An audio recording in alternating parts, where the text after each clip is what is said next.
Mrs. Minister, South Korea has earned plaudits from around the globe for its tackling of the coronavirus pandemic. The number of infections dropped from 900 a day in late February to less than 30 per day. This without imposing any lockdowns and even holding legislative elections this week. What has South Korea done differently?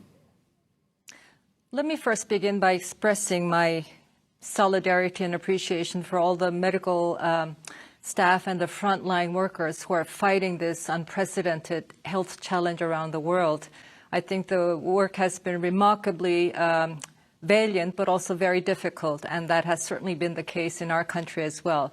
My heartfelt sympathies to the victims and the families who've suddenly lost loved ones in this crisis. Governments are fighting this around the world, and so as government, our solidarity with the governments in the midst of this. As you say, things have stabilized here in my country. The numbers of new infections are now under 50, and that's been a continuing trend during the past week. So yes, we have acted quickly and preemptively, and that is not just our philosophy, but is a reflection of our recent experience. You may know that in 2014, we had a terrible ferry boat accident where we lost 304 lives in the midst of a very inept response by the government at the time. And that has been a collective trauma to all Korean people. And the following year, in 2015, we had a MERS outbreak that lasted for about 3 months, didn't affect that many people, but was very highly fatal. And I think the government's reaction then was also initially very intransparent and dismissive, and so heavily criticized. It came around, responded, and contained. So this government has been very determined to be prepared when disaster strikes. We may not be able to prevent disasters from striking, but we can do a lot to prepare so that we can minimize the human suffering and contain the socioeconomic consequences. So from the very beginning, we were of a mindset and a government machinery ready to act quickly and preemptively, and that is what we have done. And being uncompromisingly transparent and open in the process.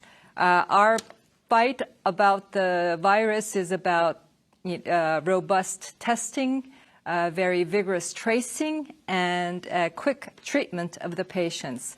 And in addition to transparent and open, we have also been very adaptive in adapting our response to the changing nature of this challenge of a new virus, the nature of which we don't fully understand as yet. Right. Mrs. Foreign Minister, massive testing has been a key. There are reports that the United States has ordered some 600,000 testing kits from South Korea. Are you confirming that this is the case, that South Korea will send such amounts and even more testing kits to the U.S.?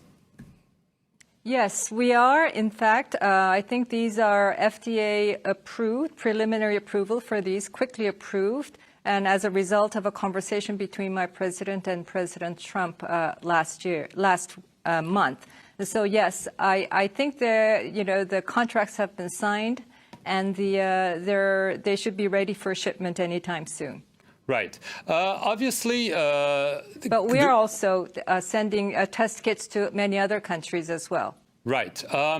Do you fear a quote-unquote second wave of the virus? You've imposed harsher controls for people coming into the country. Those last week, we've seen this happen in China. Is this a real concern in your country as well?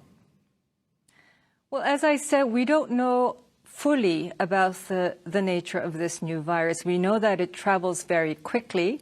We know that it's highly fatal to certain people with certain medical conditions, especially among the elderly people. But what we are discovering these days is that those fully cured and released, many of them have been found to test positive a few days after. And so now so we are learning that there's a lot more that we need to learn about how the virus travels, in addition to the need to find cures and vaccines. The nature of the virus, a lot of uncertainties surrounding that, but also, as you say, now we have many cases found among recent travelers that have come back to the country from overseas travel. And yes, and so this is a global challenge. It is not enough that we contain the disease inside the country. This is a challenge that we have to overcome together as a global community. Right. We saw Japan declare a state of emergency, and you've chosen not to impose any lockdown. There are strict social distancing, as they're known, guidelines that have been prolonged. Could you consider harsher measures if you see that indeed the virus is coming back through people coming in or people being reinfected? As I said, our principle has been openness. Obviously, the virus travels with people.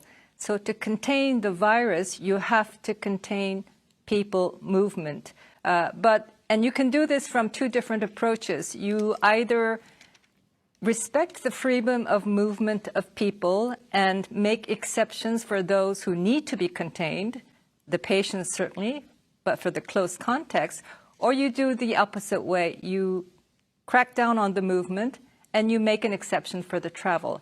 Our approach has been from the very beginning, by default, respecting the people's right to freedom of movement, and then to implement measures where necessary and proportionate to the needs to manage the risk. And now, because the risk factor comes with the people coming from overseas into the countries, we have placed all travelers coming from outside the country to 14 days of self-isolation, either in their homes or in government-sponsored facilities for monitoring and testing if necessary, and then hospitalization if necessary. So our measures have adapted to the evolving nature of this challenge, but the principle has been to preserve that openness to the very best of our abilities, and that has meant a great deal of work for the government. But we have managed. I don't think the idea of a lockdown or blockade would be acceptable to our public. Even at the height of our crisis, when this was exploding in the southern city of Daegu and Gyeongbuk province, where numbers were climbing by the hundreds, as you say, to a maximum of 900 per day, even then, we did not impose a blockade.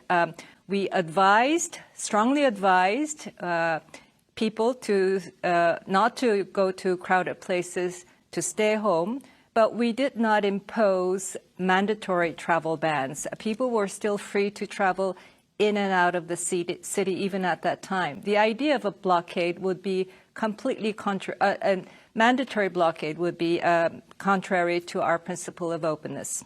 Do you agree with President Trump that the World Health Organization has been too slow and even too lenient with China?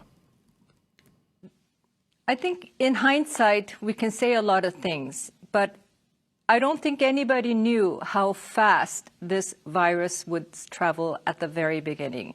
For Korea, the WHO has been a very collaborative and very helpful partner throughout this challenge. We communicate very closely and we support its work.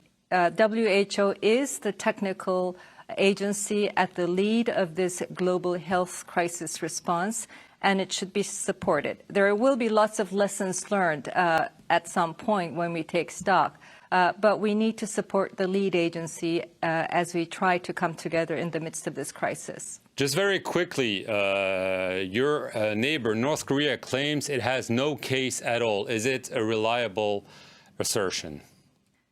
That is its official position. I think we need to take that with some grain of salt. But it is an intransparent, closed country where information is very difficult to get. But we watch very closely on the developments with the information that we are able to garner through its official media outlets.